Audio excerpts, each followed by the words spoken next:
ආයුබෝවන් හැමෝටම. ඔබ කවදා හරි හිතලා තියෙනවද අපේ ඇස් දෙකට පෙනෙන දේවල් මොළය විසින් කොහොමද තේරුම් ගන්නේ කියලා?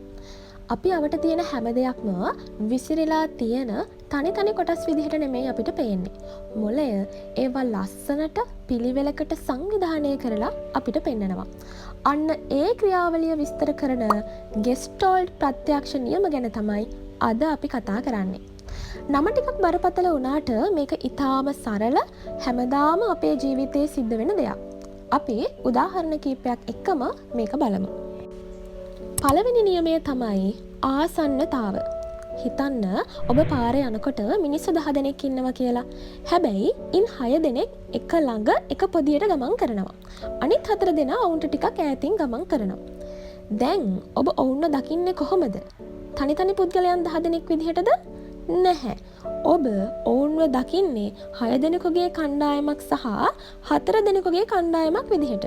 ඒ කියන්නේ එක ළඟ තියෙන දේවල් එකම කණ්ඩායමකට අයත් කියලා මොළය ඉබේම තීරණය කරනවා. ඊළඟට සමානතාව. ක්‍රීඩා පිටියකට ගියාම නිල් පාට හා රතු පාට ඇඳගත්තු ක්‍රීඩකයන් එකට මිශ්‍ර වෙලා ක්‍රීඩා කරනවා ඔබ දකිනවා. ඔවුන් හැමෝම එකට හිටියත් ඔබේ මොළය ඔවුන්ව එකම කණ්ඩායමකට දාන්නේ නැහැ.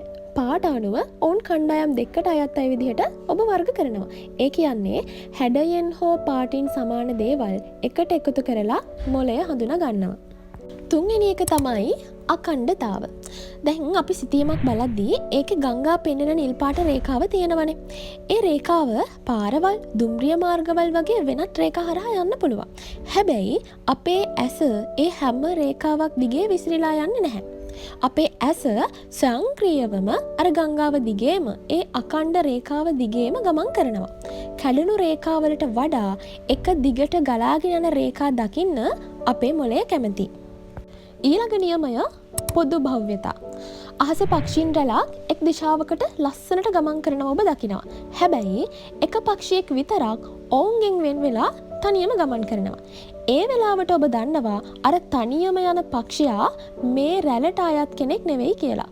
මොකද එකම දිශාවකට එකම වේගයකින් ගමන් කරන දේවල් එකම සමූහයක් විදිහට මොළය හඳුනා ගන්නවා. පස්වෙනි නියමය සංවෘතතාව. මෙතන පැන්සලකින් ඇඳපු රවුමක් තියෙනවා. හැබැයි ඒකේ කුඩා කොටසක් මකලා.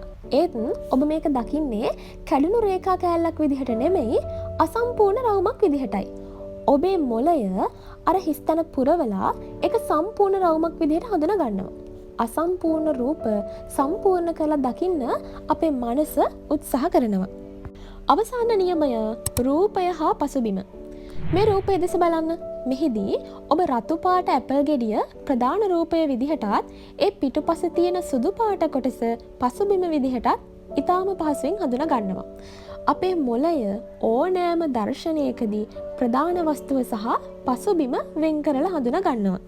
ඉතින් දැක්ක නේද අපේ මොළය කොච්චර දක්ෂ විදිහට අවට පරිසරය සංවිධානය කරලා අපිට පෙන්වනවද කියලා. මේ ගෙස්ටෝල්ට් නියම අපි දිනපතා දකින හැම දෙයකම තියෙනවා. මේ වීඩියෝ එකෙන් ඔබ අලුත් දෙයක් ඉගෙන ගත්තා නම් වීඩියෝ එකට ලයික් කරන්න, යාළුවන්ටත් බලන්න ෂෙයා කරන්න, ඒ වගේම channel එක subscribe කරන්නත් අමතක කරන්න එපා. තවත් මෙවැනිම වීඩියෝ එකකින් හමු වෙමු. සුබ දවසක්.